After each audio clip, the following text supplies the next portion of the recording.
வணக்கம்.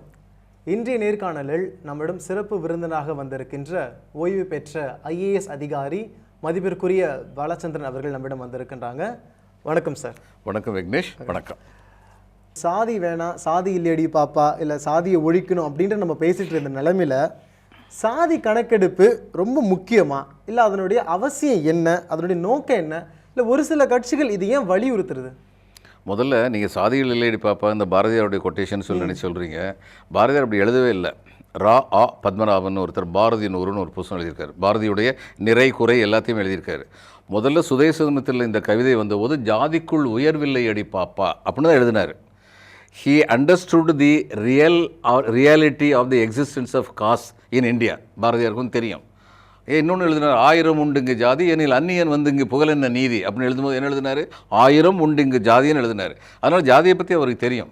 அவர் இந்த நாட்டுக்கு சுதந்திரம் கிடைக்குன்னு சொன்னபோது அது ரொம்ப அருமையான ஒரு பாட்டு. சுதந்திரம் வரனா எல்லோரும் கொண்டாடுவோம், சுதந்திரத்தை நீங்கள் நான் எல்லாருமே கொண்டாடுவோம். அப்படி எப்படி கொண்டாடலாம்?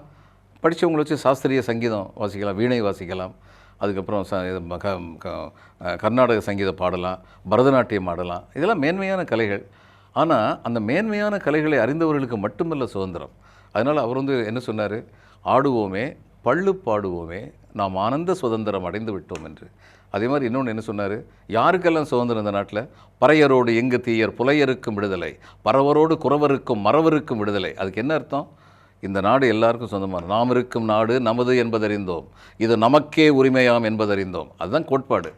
அப்போது அப்படி இருந்த ஒரு கோட்பாட்டில் என்ன பார்க்குறோம், நம்ம பல நூற்றாண்டுகளாக ஜாதி அப்படிங்கிற ஒரு குழுமம் பல விதங்களில் ஒரு மெஜாரிட்டி பீப்புளை கீழானவர்களாக ஆக்கிருச்சு அப்படின்னு சொல்லி பார்த்தோம்னா, அப்போ அவங்களுக்கு பாசிட்டிவ் டிஸ்கிரிமினேஷன் சொல்லி இது இங்கிலாண்டில் இதில் யூஎஸ்லேயும் இருக்குது, பிளாக்ஸுக்காக வேண்டி. அது மாதிரி பாசிட்டிவ் டிஸ்கிரிமினேஷன் கொடுக்கணுங்கிறதுக்காக வேண்டி SC ST அதுக்கப்புறம் OBCக்கு வந்தது, எல்லோரும் ரிசர்வேஷன் கொடுத்தாங்க. இப்போது தமிழ்நாட்டில் என்ன ஆச்சு, SCக்கு ரிசர்வேஷன் கொடுத்தாங்க. SCயில் முக்கியமான 3 பிரிவு இருக்காங்க, பள்ளர், பறையர், அருந்ததியர்னு. இந்த அருந்ததியர் கிடைக்கவே இல்லை.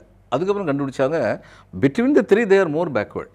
அப்போ அவங்களுக்கு உள்ளிட ஒதுக்கீடு கொடுக்கணும். அந்த உள்ளிட ஒதுக்கீடு கொடுத்ததன் காரணமாகத்தான் அருந்ததியிலேருந்து வர முடிஞ்சது. இப்போ அதே மாதிரி பேக்வேர்ட் கம்யூனிட்டியில் சில பேக்வேர்ட் கம்யூனிட்டி காலங்காலமாக ரிசர்வேஷனை என்ஜாய் பண்ணிகிட்டே இருந்தாங்கன்னா, நான் வெல்ஃபேர் மினிஸ்ட்ரியில் ஒர்க் பண்ணியிருக்கேன், ஐ வாஸ் டைரக்டர் தேர். அது நாங்கள் சொல்லுவோம், the forwards and the backwards capture everything அப்படின்னு. அதுவும் தப்பு, அப்படி இருக்கக்கூடாது.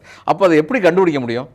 யார் என்னென்ன ஜாதியை சேர்ந்தவங்கன்னு கண்டுபிடிச்சோம்னா, எந்தெந்த ஜாதிக்கு எம்பவர்மெண்ட், ப்ராசஸ் ஆஃப் எம்பவர்மெண்ட்டில் இடம் கிடைச்சிருக்குன்னு கண்டுபிடிப்போம்.